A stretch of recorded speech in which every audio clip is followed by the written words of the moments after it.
1922 সালে জার্মানির হিন্টারকাইফেক নামের একটি নির্জন খামার বাড়িতে একই পরিবারের 6 জনকে নির্মমভাবে হত্যা করা হয়। খামারের মালিক, তার স্ত্রী, তাদের মেয়ে এবং নাতনি সহ সবাইকে একে একে শস্যাগারে ডেকে নিয়ে মাথায় আঘাত করে হত্যা করা হয়েছিল।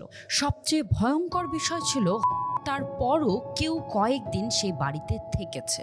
গবাদি পশুকে খাওয়ানো হয়েছিল, রান্নাঘরে আগুন জ্বলছিল, এমনকি ঘরে পায়ের ছাপ পাওয়া গিয়েছিল।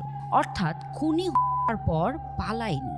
তদন্তে আরও জানা যায় এই ঘটনার আগের কয়েকদিন বাড়ির চারপাশে অচেনা পায়ের ছাপ দেখা যাচ্ছিল। আজও এই হত্যাকাণ্ডের কোনো অপরাধী শনাক্ত হয়নি। কে, কেন, কিভাবে এই পরিবারটিকে হত্যা করলো তার কোনো উত্তর পাওয়া যায়নি। এই কারণে হিন্টারকাইফেক হত্যাকাণ্ড ইতিহাসের অন্যতম ভয়ঙ্কর ও রহস্যময় অপরাধ হিসেবে পরিচিত। এমন আরও ভৌতিক ভিডিও পেতে আমাকে like, share, comment and subscribe করতে ভুলবেন না। আমি প্রিয়া রানী ছেত্রী, বলি হরর স্টোরি।